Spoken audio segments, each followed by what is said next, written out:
Eu quero falar de um assunto que nós já falamos muitas vezes sobre este assunto. É um assunto que a gente fala sempre. O que eu vou falar hoje pode ser que seja de um nível assim, um pouco mais elevado e que você precisa prestar bastante atenção para que você não perca nada, porque nós vamos conectando a palavra com os textos, com aquilo que nós queremos falar. E se você perde alguma coisa, você fica desconectado lá na frente, você não vai entender, você não vai compreender. Então, eu queria que você prestasse bastante atenção àquilo que nós vamos falar, ok? Quantos podem dizer amém? Amém. Então, grande parte dos problemas que nós passamos, que nós enfrentamos, porque nós temos problemas. Todos nós enfrentamos muitos problemas, mas grande parte dos problemas que nós enfrentamos é por causa dos conceitos errados que nós temos. Conceitos errados que nós achamos, nós vimos as coisas, e aí nós temos um conceito que nós achamos que aquilo é verdade, e às vezes não é verdade. O que você pensa, por exemplo, o que você pensa sobre casamento? Qual que é a sua ideia sobre casamento? O que você pensa sobre casamento?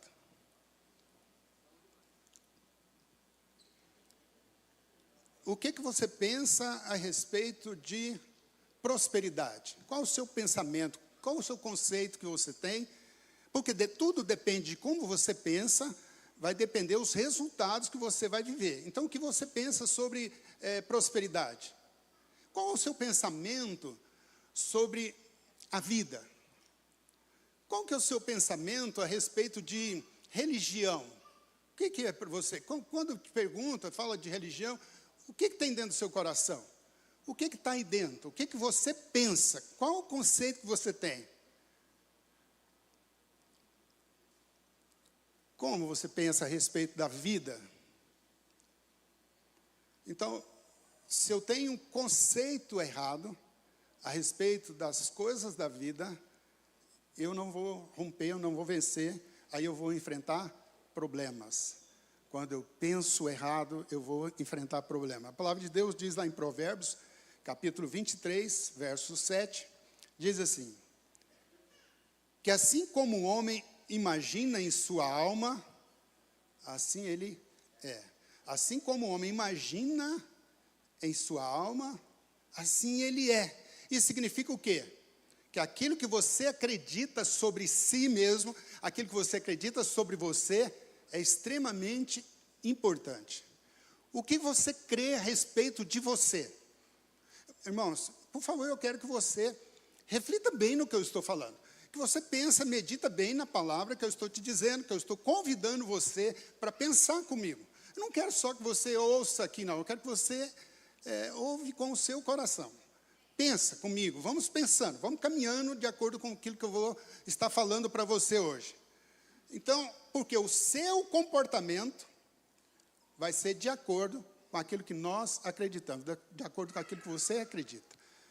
Você comporta de um tipo de jeito porque você tem uma crença, você tem algo no seu coração. E essas coisas, para você vencer, tem que ser mudadas. Precisa de mudar. E aí, para mudar isso, você tem que mudar, para mudar o comportamento, você tem que pensar na base. Aonde que foi que começou a estabelecer esse comportamento? Pode ser de situações agora, recentes, mas pode ser conceitos antigos que você tem.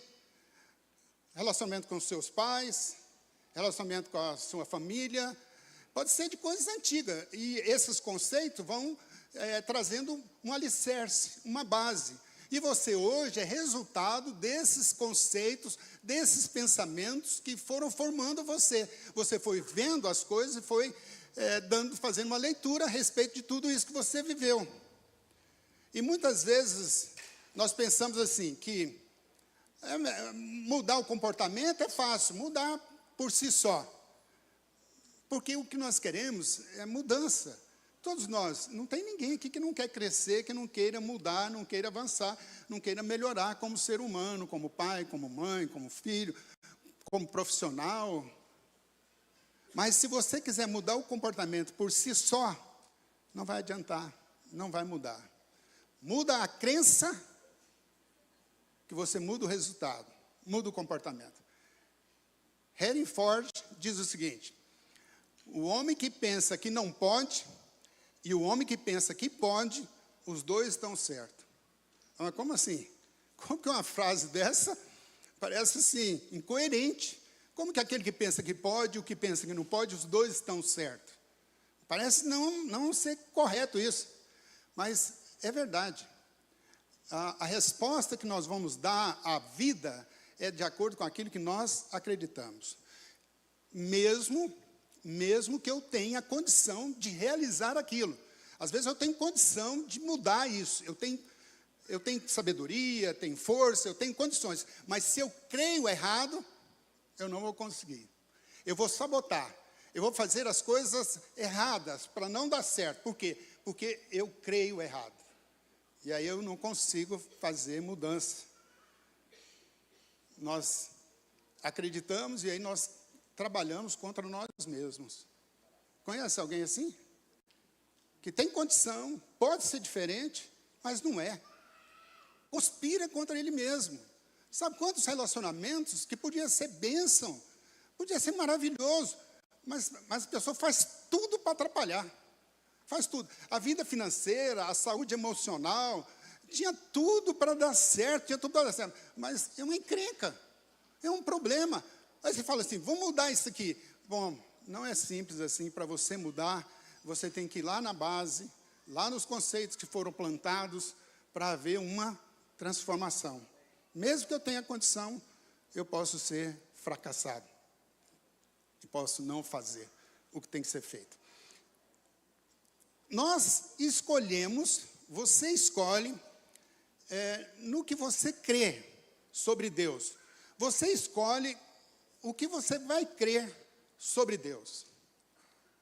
O que você crê sobre Deus? Nós escolhemos crer. A escolha é sua, você escolhe. Tudo acontece de acordo com aquilo que nós acreditamos. Sendo assim, é muito importante definir aquilo que você crê. O que você crê? Você pode escolher crer. Você escolhe crer. Porque, infelizmente, a maioria das vezes, a nossa crença, a nossa fé, ela é definida pela circunstância. Nós temos fé de acordo com aquilo que está acontecendo ao nosso redor. Ela é definida pela... Não deveria. Mas, às vezes, nós acreditamos, nós definimos a nossa fé com aquelas coisas que estão acontecendo, a circunstância. Onde nasceu, como cresceu, às vezes a infância com muitas necessidades, ou mesmo com muita abundância, mas como que você creu, como você crê, não pode ser baseado nas nossas circunstâncias.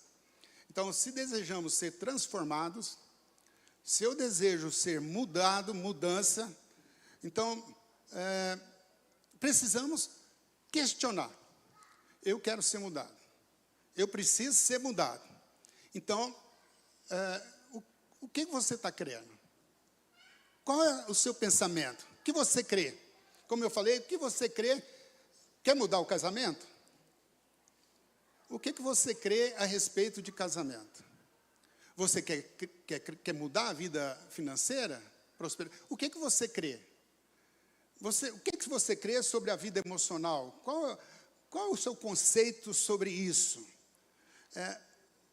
Você precisa de alinhar aquilo que você crê com a palavra de Deus.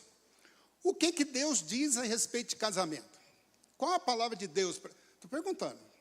O que Deus fala com relação a casamento? Qual a palavra de Deus sobre casamento? Qual a palavra de Deus sobre vida financeira? O que Deus fala a respeito da vida financeira? O que Deus fala? Qual é a palavra de Deus? A palavra é a sua palavra ou é a palavra de Deus que tem que prevalecer? Mas você não crê, às vezes, como a palavra de Deus fala. E aí tem problema, enfrenta crises. Agora, mudar a crença não é algo simples, não é algo fácil. Não é fácil, mas precisa Mas você precisa estar consciente disso. Quero começar a mudar. Você precisa ter consciência disso. Que se você não mudar a crença, você não vai mudar o resultado. Não vai mudar o comportamento. Tem que mudar. E você precisa de colocar aquilo que você vive na base daquilo que Deus diz. O que Deus diz a respeito? Você sabe o que Deus diz? Você está passando problema aonde? Qual área? Porque nós temos problemas. Em qual área que você tem problema? E qual a palavra de Deus para isso? Ou qual que é a sua palavra? Aí nós precisamos de alinhar, porque senão eu não vou experimentar a transformação nunca. Tudo procede do coração, do seu coração. A base de tudo começa lá. Então, as nossas escolhas, as nossas ações, o nosso comportamento é de acordo com aquilo que nós acreditamos, que nós cremos. Então, a pergunta agora seria: o que você crê? Em que você crê? Qual é a sua crença? O que você crê? Então, eu quero falar de coisas hoje que nós podemos ter um conceito errado. Então, eu quero falar de coisas que você pode estar pensando errado e nós precisamos alinhar isso, porque o que você crê pode estar produzindo resultados ruins. E olha, outra coisa, pode ser que agora ainda não tenha ainda muito resultado ruim, mas durante a vida você vai ter muitos resultados ruins. Aí vai viver a vida assim? Sempre? Não, para aí, ué. Como que eu vou viver a vida sempre enfrentando problemas? Está ruim. E depende só de uma mudança de pensamento. Só mudar o que você pensa. Então, eu quero falar disso, porque pode ser que nós tenhamos comportamentos errados, por causa da crença errada. Primeiro, eu quero falar sobre arrependimento. Arrependimento, se você está fazendo alguma coisa errada, escuta. Se você está fazendo alguma coisa errada ou crendo errado, tem que arrepender. Se você está fazendo alguma coisa errada ou está crendo em alguma coisa errada, tem algo errado? Tem que arrepender. Tem algo errado? Tem algum comportamento errado na sua vida? Tem alguma crença errada? Sim ou não? Está com dúvida? Eu vou te falar, se você não reconhecer que tem, você não precisa ouvir essa palavra. Essa palavra não é para você. A palavra hoje é para quem sabe que tem comportamento errado, que tem crença errada. Se você não tem crença errada, está tudo certinho, eu te falar. A palavra hoje não é para você. Mas eu quero pregar para aqueles que têm comportamento errado. Tem crença errada. Então, o verdadeiro arrependimento, presta atenção nisso, o verdadeiro arrependimento é a mudança de mente. Mudança de mente. O conceito sobre arrependimento, qual é o conceito que nós temos? Qual é o conceito que as pessoas têm sobre arrependimento? Qual é o conceito que as pessoas têm? O que é arrependimento? A pessoa mostra triste, melancólica, eu estou sofrendo, eu não estou bem, eu fiz algo errado, mas eu vou mudar, eu vou fazer alguma coisa diferente. Eu tenho que ser diferente para que eu possa ganhar a simpatia de Deus, porque eu fiz alguma coisa errada, então agora eu tenho que consertar. E aí a pessoa tem um aspecto assim de sofrimento, de choro, de contrição, de lamento, de penitência. Esse é o conceito normal de arrependimento, sim ou não? Não arrependeu, nossa, arrependeu, tadinho, está chorando, porque arrependeu. Mas este não é o conceito bíblico. Sabia? Esse não é o conceito bíblico sobre arrependimento. Arrepender, de acordo com a palavra de Deus, a palavra original é metanoia. Arrependimento, de acordo com a Bíblia, a palavra correta no grego chama-se metanoia, que vem de uma raiz de duas palavras, meta e noia. Meta é mudança. mudança. Meta, mudança. Essa é uma palavra que, esse prefixo meta, você já ouviu várias vezes, várias palavras em português fala de mudança, né? Todas as vezes que você vê essa palavra meta, qual a palavra que tem meta? Metanoia que nós falamos agora. Metamorfose, metabolismo. Então, mudança de alguma coisa. Meta, mudança. E noia, mente. Noia. Você já viu aquela expressão? Ih, está noiado, hein? Essa você conhece, né? Então, noia está falando de mente. Então, a palavra noia significa mente, metanoia, mudança de mente. Então, o significado de metanoia é simplesmente mudança de pensamento. Então, arrependimento, de acordo com a palavra de Deus, é o quê? Choro, sofrimento. Não, é mudança de pensamento, mudança. Então, isso que é arrependimento é mudança de mente. Isso é arrependimento bíblico. Então, não é alguma coisa assim, tipo remorso. Nós ficamos assim profundamente tristes a respeito do pecado que nós cometemos. Aí nós falhamos, nós erramos, aí nós ficamos tristes. Aquela coisa assim de remorso. Não é errado sentir essas coisas. Na verdade, até quem sente essas coisas, eu acho até positivo, porque, de alguma forma, a pessoa está sofrendo, né? Mas não é o original. Então, nós precisamos estar claro isso para nós. Esses conceitos precisam de estar bem claro no seu coração. Tem que mudar o pensamento para que mude o resultado. Ok? Então, o verdadeiro arrependimento é mudar naquilo que você acredita. Você responde só para você.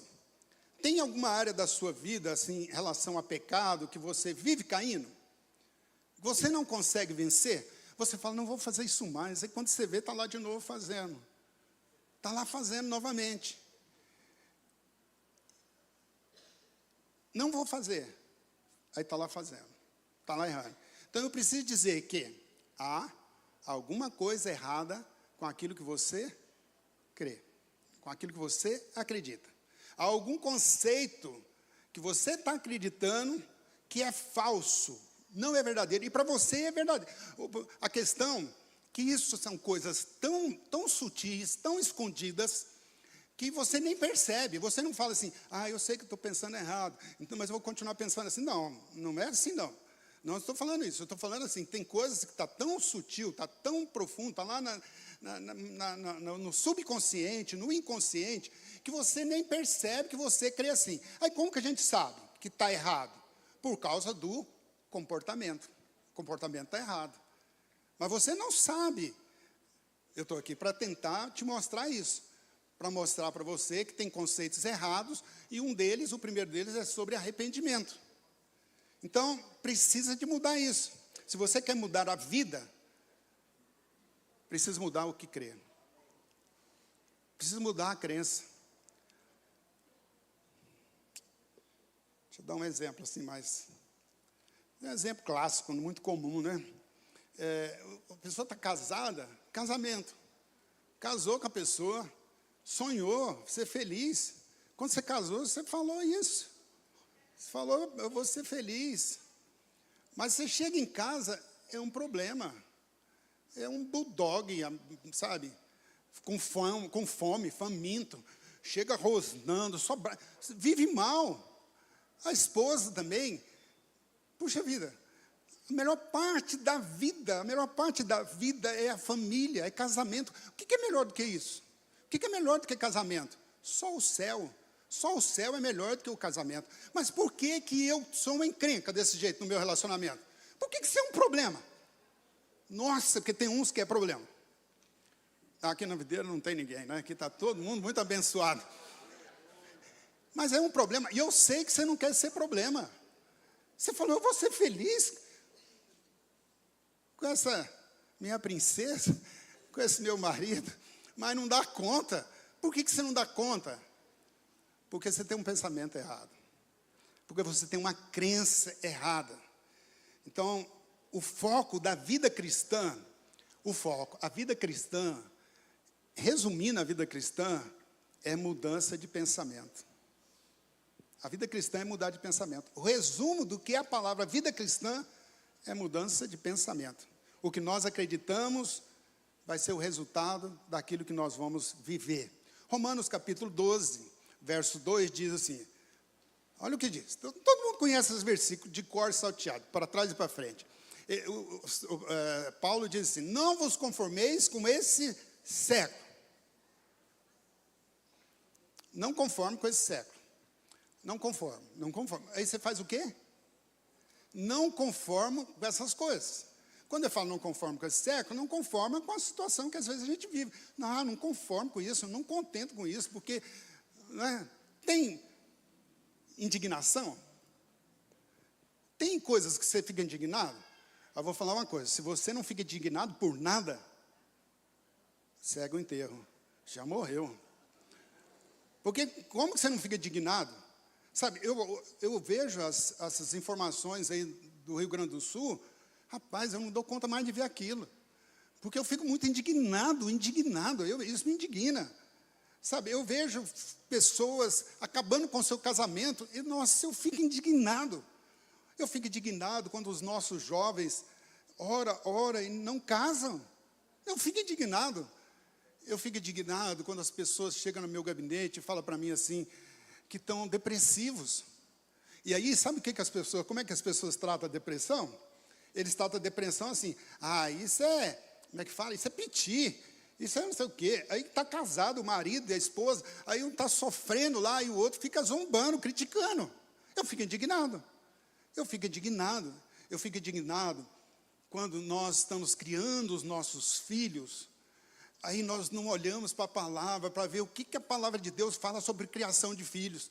E aí nós temos um conceito que às vezes a gente aprendeu lá, que vem e o inimigo vai construindo coisas e a gente faz cada coisa. Meu Deus do céu, os pais são loucos.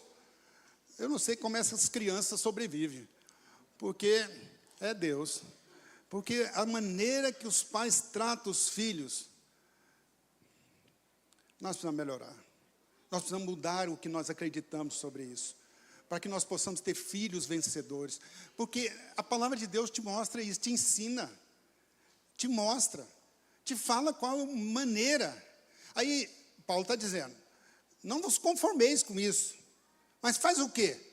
Você não conforma com essas coisas. O que você não conforma? Em que área você está indignado? Qual área que você está indignada? Então, faz o quê? Transformai-vos. Mas transformar o quê? De que maneira? De que maneira que eu sou transformado? Aí o texto fala. Aí ele diz, pela renovação da vossa mente. Estou inconformado? Tenho que fazer alguma coisa? Quero transformação? Muda de mente. Então você só vai ter mudança? Não tem jeito de ter mudança. Não existe mudança se não houver mudança de mente. Ter uma mente mudada. Ter a mente mudada significa o quê? Mudei o pensamento. Mudou seus conceitos. Mudou o quê? As atitudes. Mudou o resultado. Mudou a maneira de eu viver. Mudei o pensamento. Pode ser que você é convertido há muitos anos, está aqui na igreja, tem muito tempo, e mesmo assim, pode ser que você ainda tenha pensamentos errados, que está fora a palavra de Deus.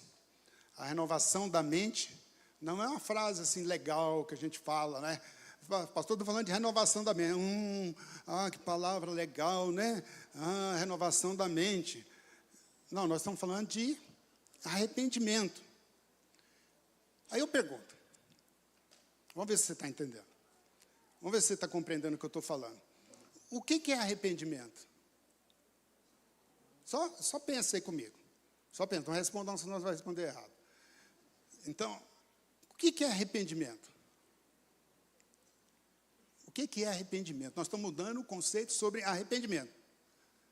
O que é arrependimento? Eu falei, não responder, porque você vai responder errado. Arrependimento, você tem alguma coisa que você está pensando errado. Tem alguma coisa que você está pensando errado. O que você pensa que está errado? Tem alguma coisa que você está pensando. E qual é o processo do arrependimento, da conversão, da transformação? Qual que é o processo? Presta atenção. É saber o que Deus pensa. O que Deus pensa? Eu estou pensando algo. Então você tem que entender assim, será que meu pensamento está certo?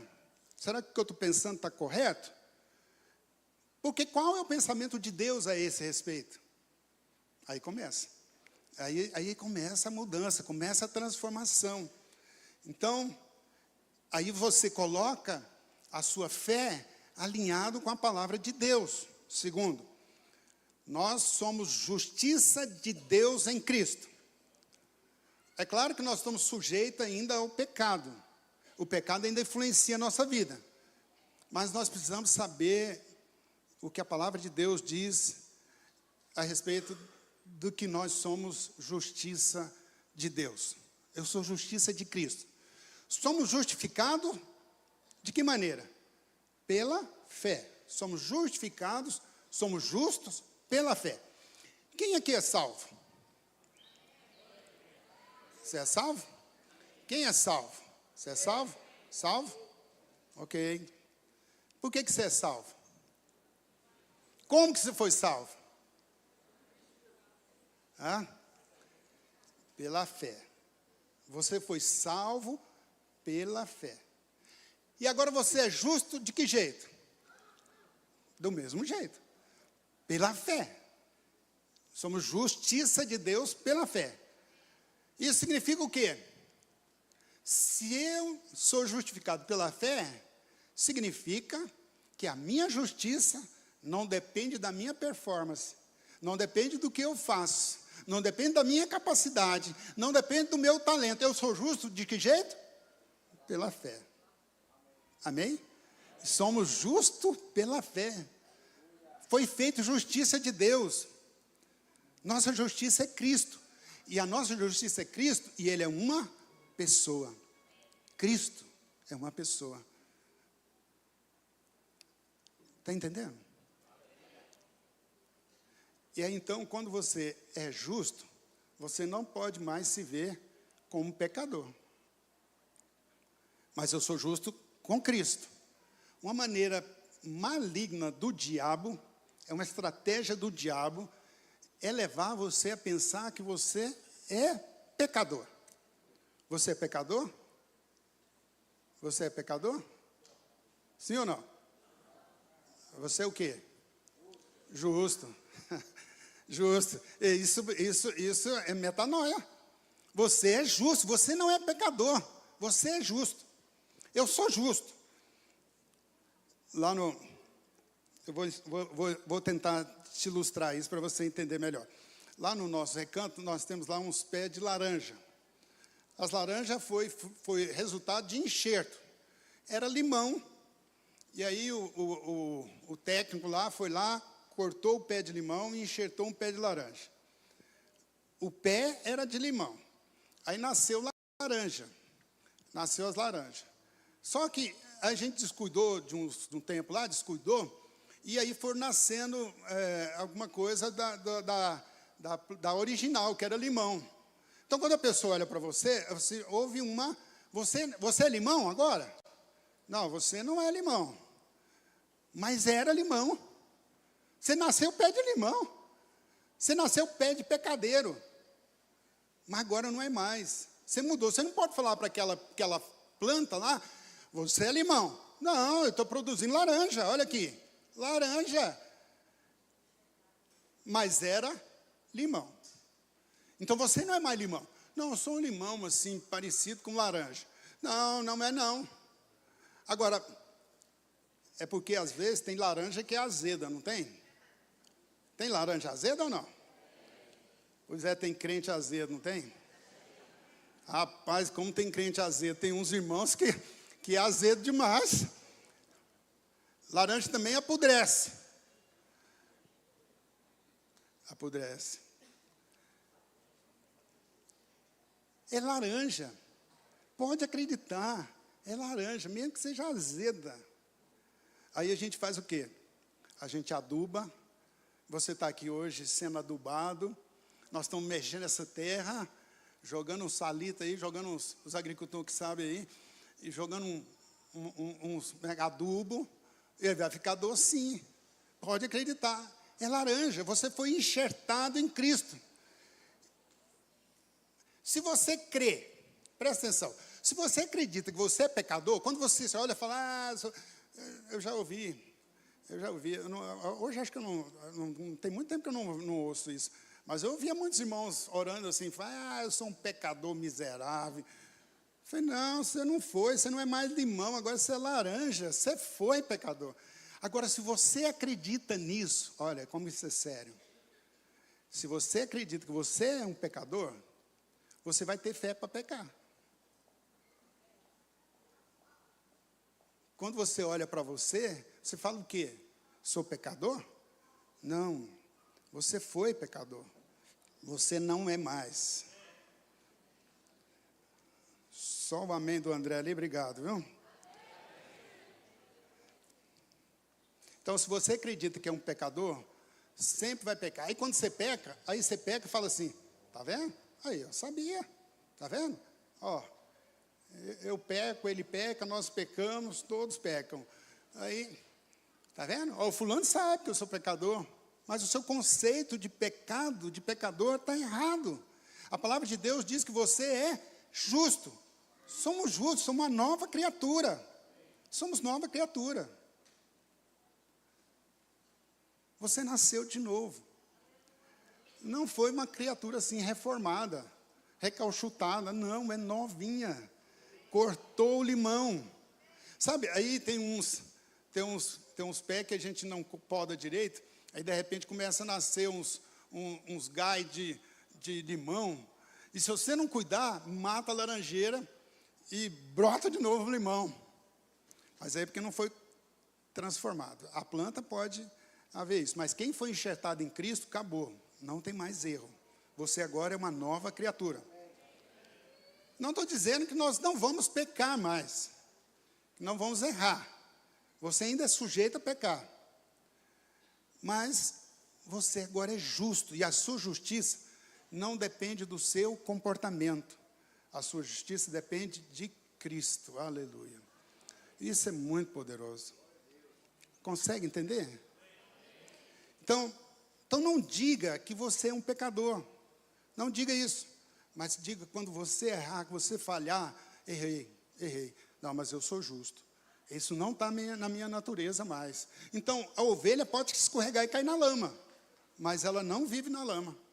Quem vive na lama é o porco. Você era porco. Nasceu porco. Cresceu porco.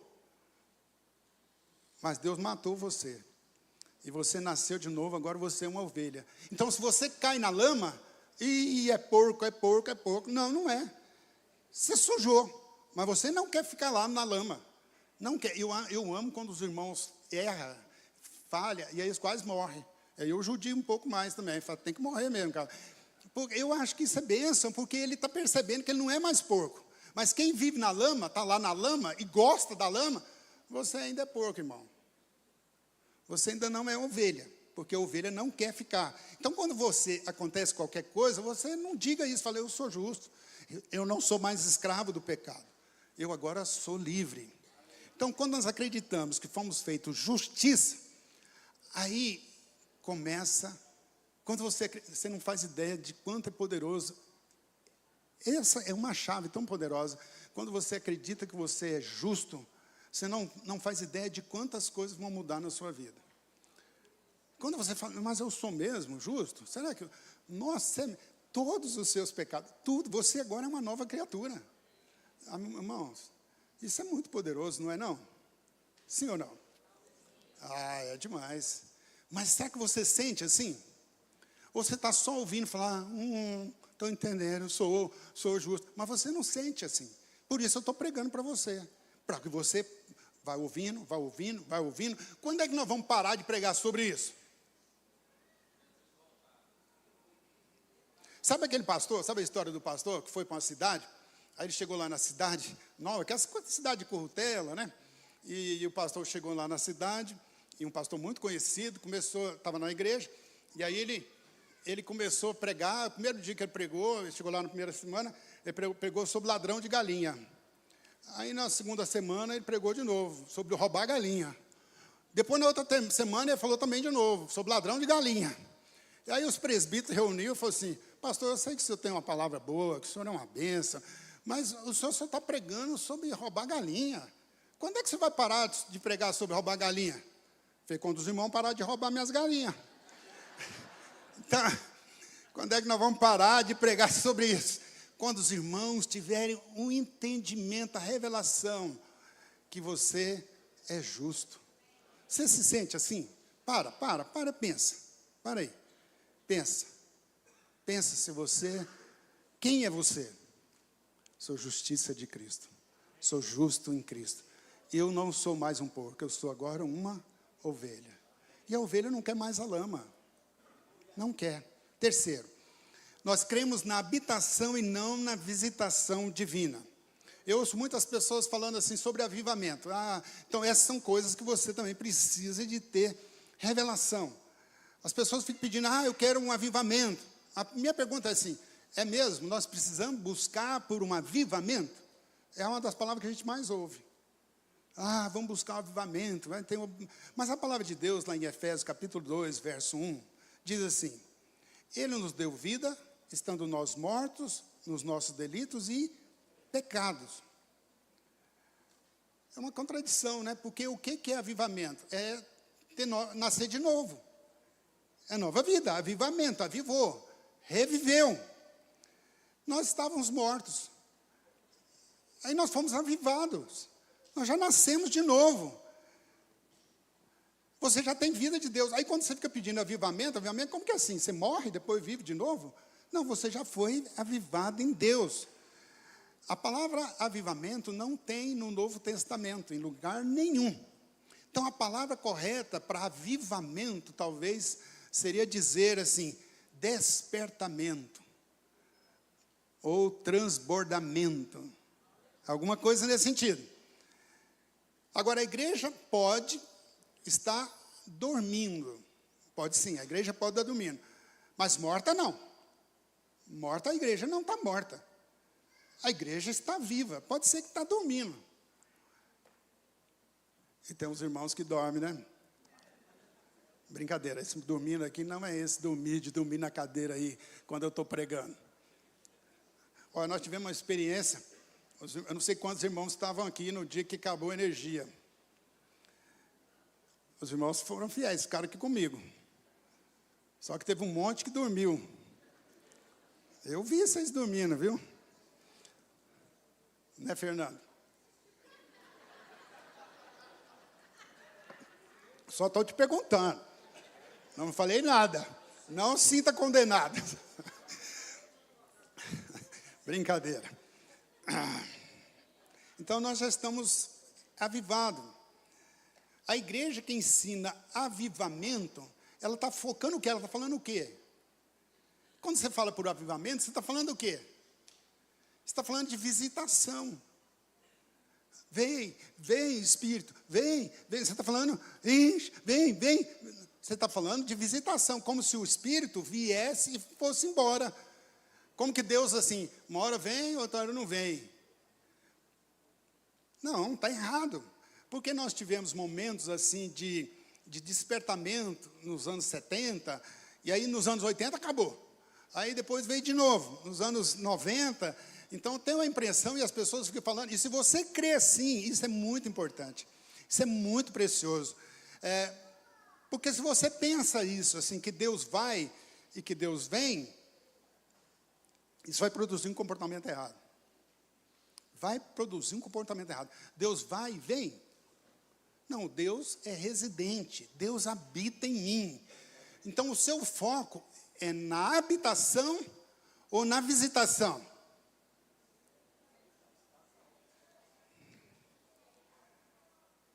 Então, o Espírito, Deus, não fica nesse negócio, assim, vai e vem, não. Porque o dia que Ele for, Ele vai levar você. Então, Ele está em mim. Deus está aqui, Deus mora em mim. Ele reside em mim. O Senhor reside em mim. Ele está aqui, Ele mora em mim. Você consegue perceber isso? Consegue entender? Consegue? Ele mora aí, ó. Está aqui, ó. Cadê Deus? Cadê Deus? Onde está o Senhor? Aonde está Deus? Cadê o Senhor? Ele está aqui, ó. Ele mora em mim. Consegue perceber? Quando você percebe que Ele está aqui, quando você tem revelação dessas coisas, Deus mora em mim. Então, quando você vai orar, você ora assim: oh Deus, vem aqui um pouquinho agora, porque eu quero falar com o Senhor. Cadê o Senhor? Eu estou aqui orando, parece que o Senhor não está aqui, parece que o Senhor não está perto. Deus está perto? Não, Ele não está perto. Ele está em você. Ele está aqui, Ele mora aqui. Não, isso muda ou não muda? Muda. Quando você entende isso, fala, Deus reside em mim, Deus habita em mim. Aí muda, o comportamento muda. Quem mora em você? O Criador dos céus e da terra. O Deus que criou todas as coisas, o Deus que te deu vida, o Deus que te conforta, o Deus que vai te levar para o céu, o Deus que mora em você, Ele mora em você, Ele reside em você. Aí Ele reside em você nos momentos bons, mas Ele também, você acha que tem lugar, que tem hora que você fala assim, Deus fecha os olhos aí, que agora, não. Então quando você percebe que Deus mora aqui, e Deus, vou te deixar aqui agora, e aí eu vou ali, depois eu volto e te pego.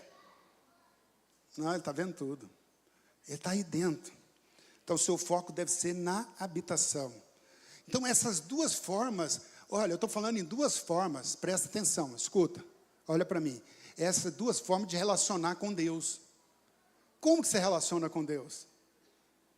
Vem, cadê o Senhor? Cadê o Senhor? Parece que o Senhor está longe, parece que...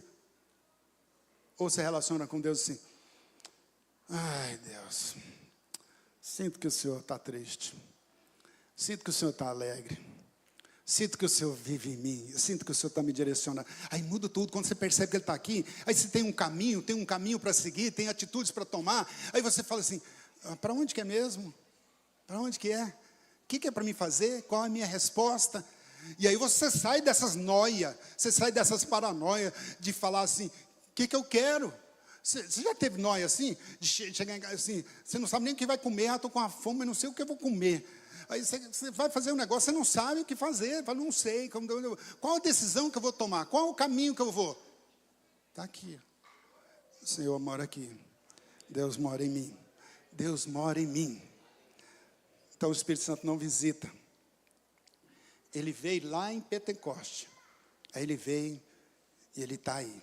Então desfrute da presença de Deus, desfruta. Então a igreja de vencedores é essa. Quando entendemos que somos habitação de Deus, Ele reside em nós. Então nós temos que viver de acordo com essa verdade. Amém? Para de buscar aquilo que já foi dado. Já te foi dado. Você estava morto. Você estava morto, agora você tem uma vida eterna. Meu Deus. Meu Deus, você tem uma vida eterna. Agora, é possível estar sonolento. É possível dormir. É possível, crente estar dormindo. E precisa ser despertado. E às vezes é necessário buscar um despertamento em Deus. E é por isso que nós reunimos aqui. Todos os domingos. E é por isso que nós reunimos nas células. Semanalmente. Para quê? Para atiçarmos uns aos outros, para espevitar um ao outro, para mexer um ao outro. A palavra de Deus diz que no altar do tabernáculo, tinha um fogo que não se apagava. Mas não era um fogo, era brasa.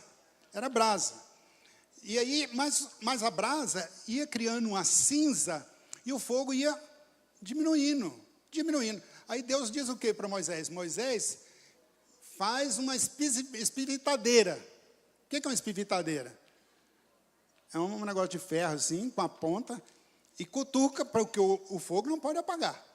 O fogo no altar não podia apagar. Então ele criou uma espivitadeira para mexer a brasa. É isso que acontece conosco. Aí vai juntando cinza. Está cheio de cinza aí?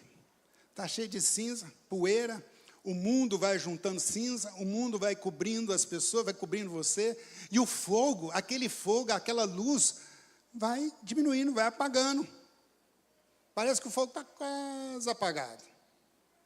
Aí fica escondido, o fogo está aí, mas fica escondido. E é por isso que nós precisamos da igreja. É por isso que nós precisamos um dos outros. Por isso você precisa de vir aqui, para me visitar você. Está com fogo baixinho aí, está quase apagando. Tem irmãos que estão numa luz assim baixa. Não, farolete. Não, nem farolete, é bem apagadinho, não vê nada. Aí você vem aqui, a palavra espivita você, toca você. Aí o trem começa a pegar fogo de novo. Aí você vai para a célula, aí lá o líder de célula espivita você também, e cutuca, e aí o fogo está aí dentro. Está aí dentro de você, só você não está vendo. Mas a hora que a palavra vem, espivita você, aí você, pumba, acende de novo.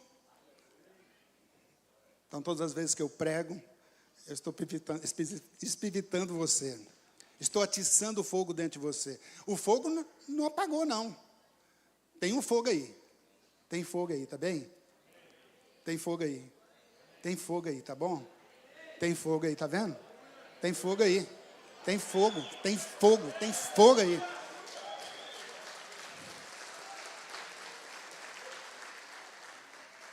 O Senhor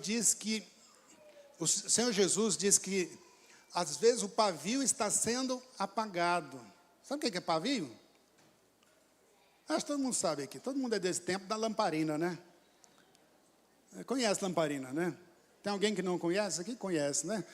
Lamparina. Então, a palavra diz assim que às vezes a lamparina está quase apagando. Aí, quando a lamparina está quase apagando, o que acontece? Começa a sair fumaça. Já viu? A lamparina está apagando, aí vira um fumaceiro horroroso. Vira uma fumaça tremenda. Aí ninguém aguenta ficar perto. Tem crente esfumaçada. Chega a perder, tá difícil. Tem uns irmãos que é difícil. Meu Deus. Aí o que a gente faz com ele? O que a gente faz com essa fumaça? Tem uma fumaça doida. Tá ruim, tem uns irmãos assim, que é enfumaçado. Aí o que você faz? Aí você chega e faz, molha assim o dedo, faz, pss, pronto. Resolveu. É assim que o Senhor faz? Não, o que o Senhor faz? Está apagando, o que ele faz? Ele sopra. Ele sopra. Está apagando? Está enfumaçado, irmão. Está enfumaçado aí na sua casa?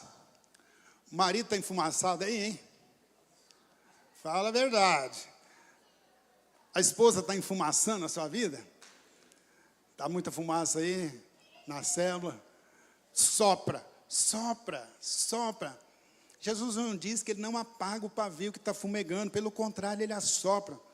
Quando ele começa a soprar, a brasinha volta de novo e começa a crescer. Pode parecer que o fogo apagou, mas não acabou. É só soprar. O fogo não pode apagar, porque ele é a presença do Espírito Santo em nós. Ele está aí, ele reside, é só sopra, sopra aí. Sopra o irmão, diga aleluia. Parecia morto, mas não estava. Vai resplandecer. Todas as vezes que você vai ao culto. Por isso que é importante vir ao culto. Por isso é importante ir à célula. Quando você recusa aí, você está perdendo a oportunidade de ser espivitado, de ser soprado para o fogo. Ai, porque quando você está com fogo, está pegando fogo, eu garanto, eu tenho certeza, ninguém cheio do Espírito Santo sai brigando. Não sai, o fogo está apagado. O cara trata mal a esposa, porque o fogo está apagado. A esposa trata mal o marido, porque está apagado. não tem fogo. Não tem fogo de Deus. No trânsito, como é que está no trânsito? O cara buzinou, você xinga até a terceira e 10ª geração. Você imagina, espera aí um pouquinho. Vamos pensar uma coisa aqui. O meu líder espiritual mais importante para mim é o pastor Aloysio. Imagina eu no carro, com o pastor Aloysio, e de repente alguém passa e dá uma fechada. Eu abaixo o vidro e falo, seu filho da mãe, seu quê, desgramado, vá para o inferno. Eu faria isso? Por que eu não faria?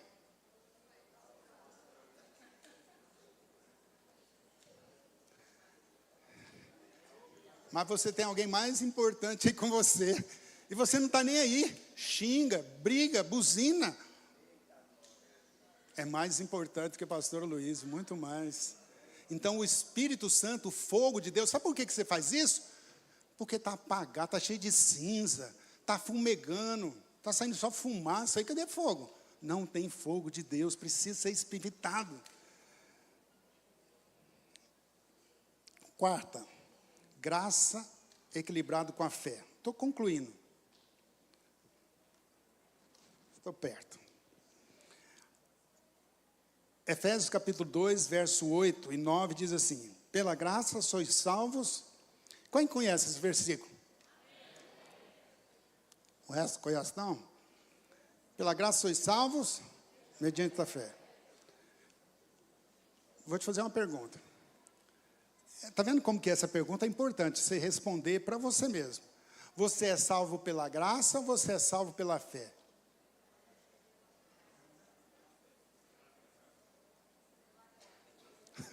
Está vendo? Está vendo? Está vendo como é que é o negócio? Está vendo como é que é o conceito? Você não sabe. Você está chutando, você está jogando bicho e errando. É salvo por quê? Pela graça ou pela fé? Nós precisamos entender isso. Você é salvo pela graça se houver fé. Não é mediante, não. Se tiver fé. Você, entendeu? Você é salvo pela graça se tiver fé. Se fosse só a graça, você não era salvo. Você não seria salvo. Nós precisamos de... Aí nós não precisamos nem pregar o evangelho. Só a graça. Tem uma heresia aí chamada universalismo, que acredita que todo mundo é salvo pela graça. Todo mundo vai ser salvo. Você é salvo pela graça mediante a fé. A parte de Deus é dar. E a parte sua é apropriar. Todo homem potencialmente é salvo. Todo homem é salvo. Por quê? Porque a graça de Deus foi dada a todo homem. Jesus na cruz do Calvário, ele levou todos os pecados de todos os homens. Então, você não tem mais problemas diante de Deus. Porque todos os pecados... Quando eu falo isso, as pessoas até dói. Elas às vezes não acreditam. Você já foi perdoado, todos os homens na face da terra, já foi perdoado os pecados do passado, do presente, e já foi perdoado os pecados que você nem pecou ainda. Nem pecou. Já foi salvo. Todos os pecados. Os homens mais perversos do mundo, que já existiu, os pecados foram perdoados. Confrontei agora você, hein? Bin Laden, Hitler, Nero, todos os pecados deles foram para a cruz do Calvário.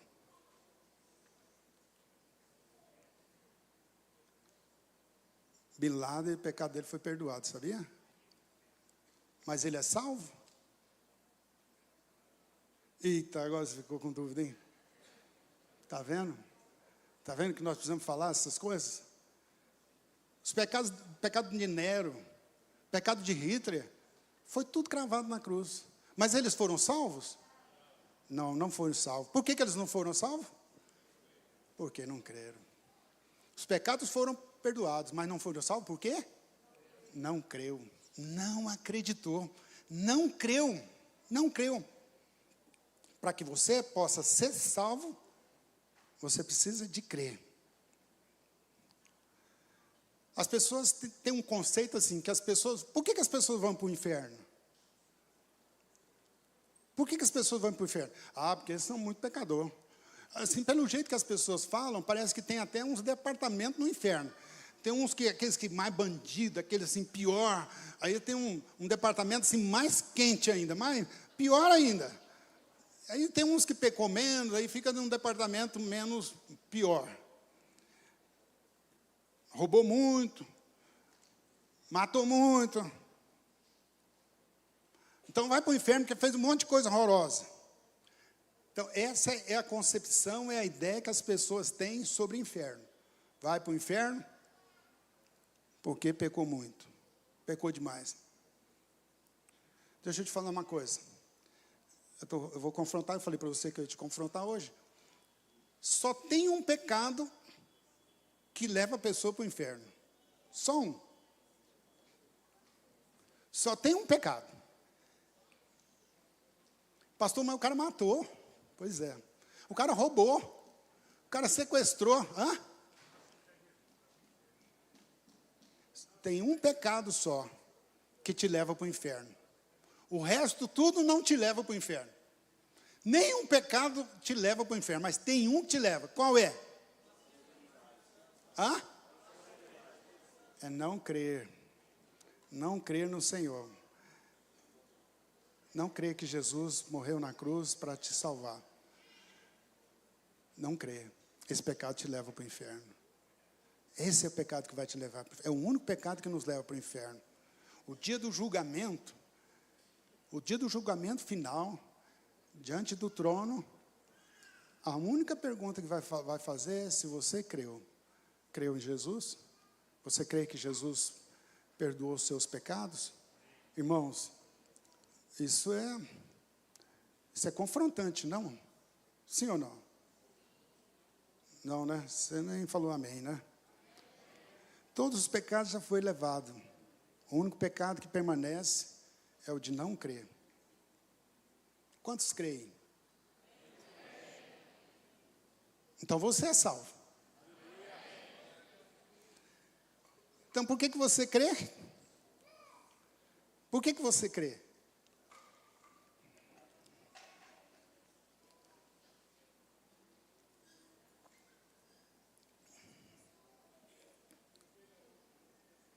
A sua fé não surge assim por acaso. Por acaso. A sua fé surge por causa da graça. A graça. Quando você tem entendimento da graça, aí você tem fé. E o que é a graça? Irmãos, eu falei que você tinha que prestar bastante atenção. O que é graça? O que é ter revelação da graça? É ter revelação do amor de Deus. Quando você entende isso, que Deus te ama, que Deus me ama, Deus me ama, Deus me ama, Deus me ama, Deus me ama, Deus me ama, Deus me ama. Ai, quando você entende isso, tudo muda. Quando você sabe, será que você sabe isso, que Deus te ama? Deus te ama, Deus te ama, Deus te ama. Os irmãos, Deus te ama, Deus ama você. Você se sentir amado é uma das coisas extraordinárias. Entender que Ele ama você. Mesmo sendo pecador miserável, você foi.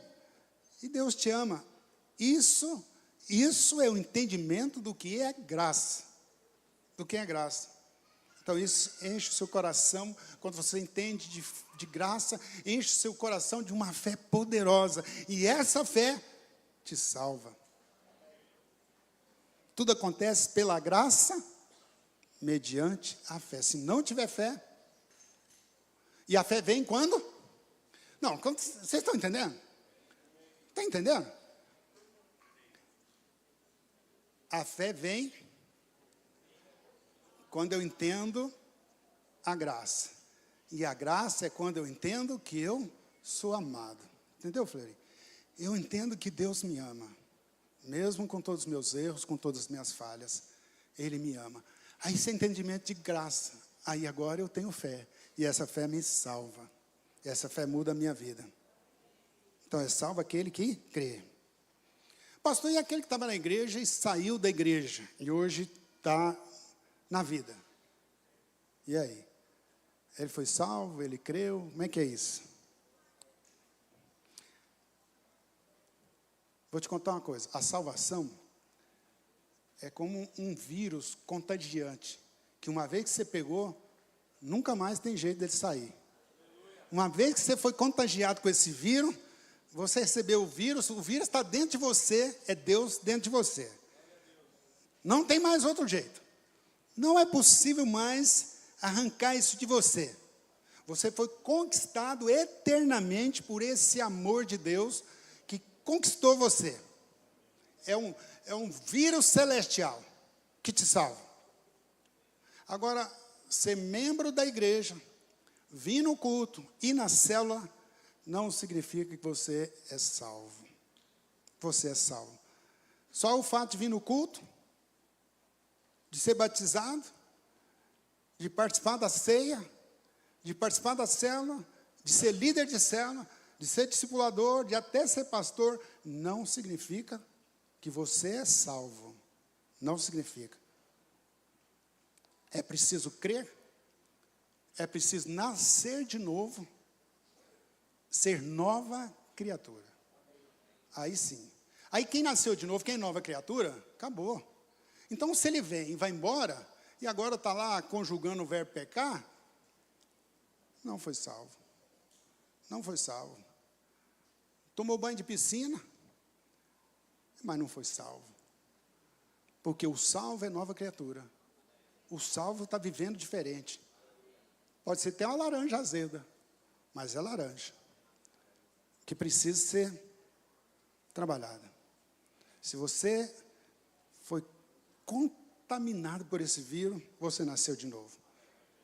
Aí fala assim, nossa, nós perdemos fulano. Perdemos não, nunca ganhou. Nunca foi. Uma vez salvo, sempre salvo. Mas tem muitos que não foi salvo. Porque uma vez salvo, acabou. Não tem mais jeito. Nunca sai. Quem é salvo nunca perde. Quem perde é porque nunca teve. Nunca foi salvo. Sua salvação é eterna.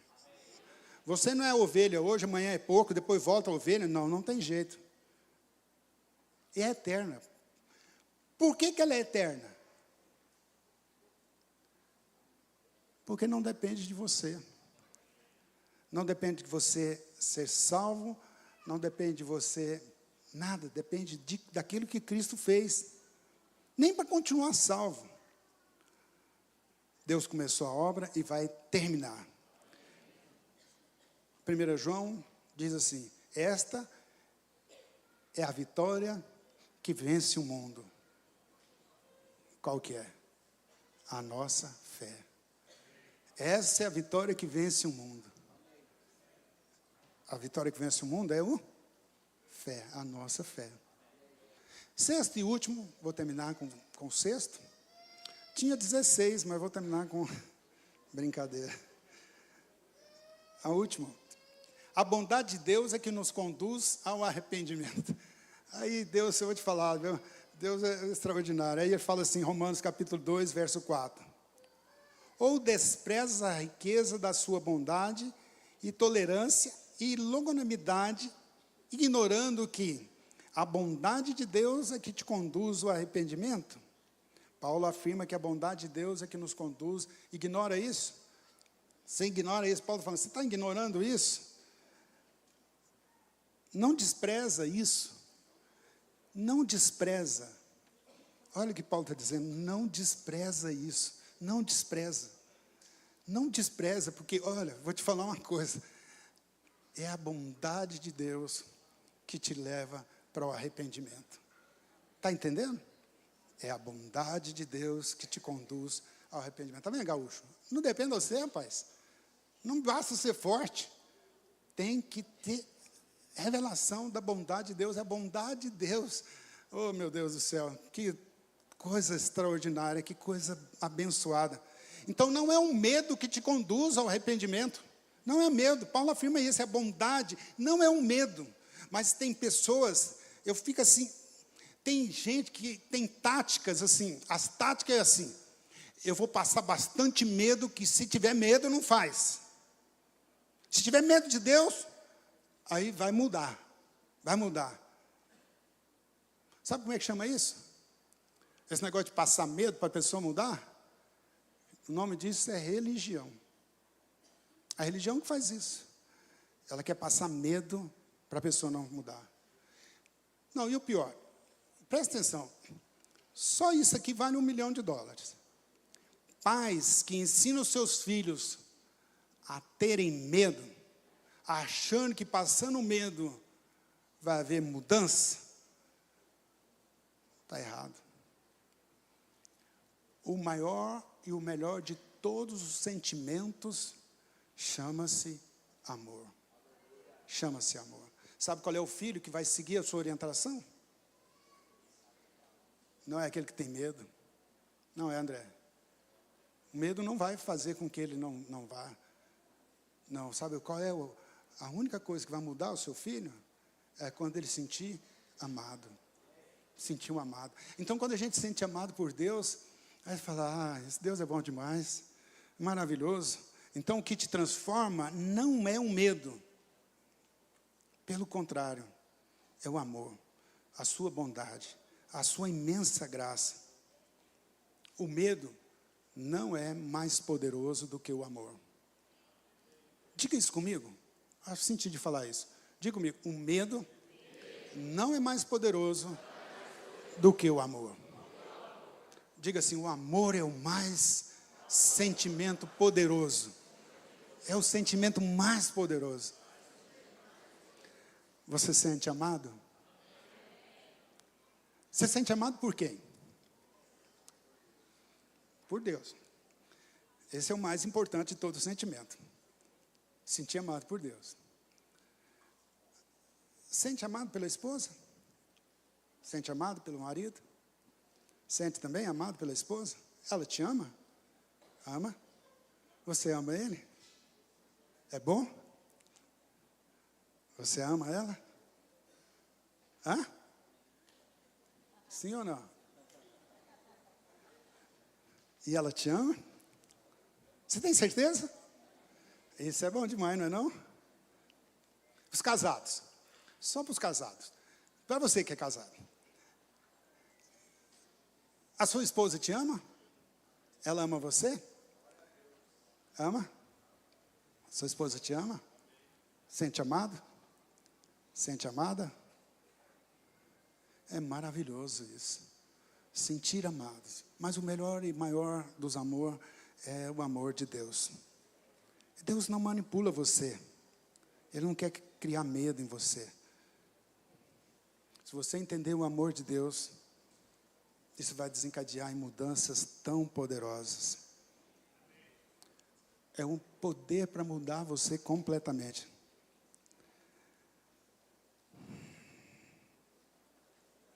Outra coisa, vou encerrar com isso. Deus não quer cercado na eternidade no céu por pessoas que ficaram com medo de ir para o inferno, então quer ir para o céu. Entendeu? Então, você, por exemplo, fala, eu não quero ir para o inferno.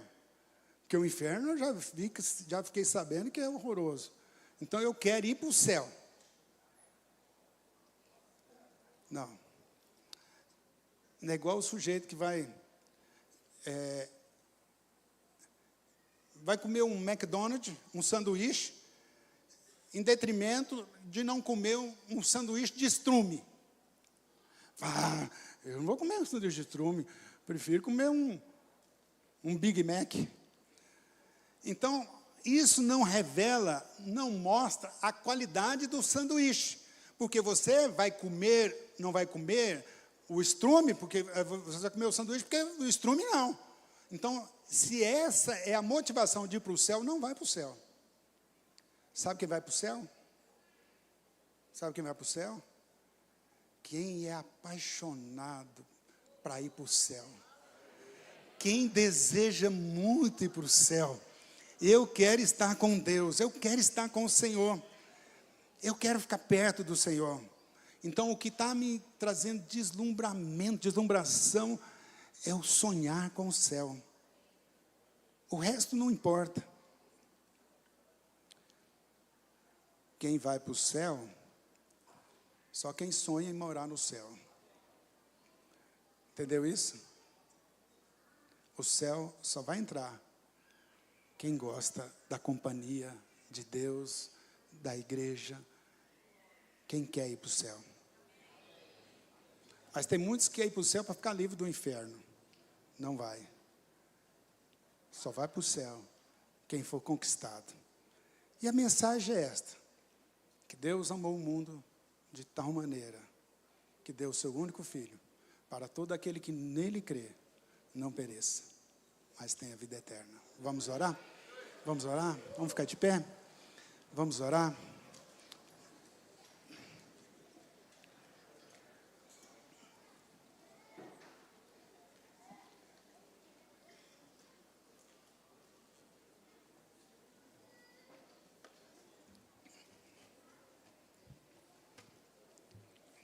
Quantos entenderam? Aleluia. Glória a Deus. Vamos orar. Coloquei aqui no boletim. E eu queria muito que os irmãos fizessem isso lá na célula. Depois de você ministrar a palavra, os líderes de célula, você perguntar para as pessoas e permitir. E eu quero perguntar para você, e eu quero que você pergunte na célula. Aqui você não vai ter como responder. Mas na célula você vai fazer isso, tá ok? Então, quais são as minhas crenças a respeito da vida? Quais são as minhas crenças a respeito da religião? Queria que você falasse isso lá na célula. O que você entende, ou o que você entendeu sobre arrependimento? O que é arrependimento? O que é arrependimento? E o que você entende? O que é justiça de Deus? Você é pecador? Você é pecador? Você é pecador ou não? Então, aí eu vou lá na célula, lá na sua célula. Se o líder não fizer, você faz. Aí fala assim: você é pecador? E você fala: não. Aí você fala: então explica. Pede para ele explicar. Você é pecador? Não. Você é o quê? Justo. Por quê? Explica. As pessoas vão a Deus como? Como que elas vão? Por quê? Mais ou menos isso. Tá bom? Ministra a palavra lá na célula e faça essas perguntas que vai estar no boletim. Deixa eu orar com você. Queria orar com você, com muita vontade de orar com você e orar por você. Uma das coisas assim que o líder precisa de fazer. Amém? Nós precisamos de orar uns pelos outros. Precisamos de orar uns pelos outros. Quantas vidas aqui tem lutas, tem tribulação, tem luta. Precisamos orar uns pelos outros, porque a palavra de Deus, se aquele que ligares aqui na terra, será ligado lá no céu. Há um poder imenso na oração. Tem orado uns pelos outros? Vamos orar?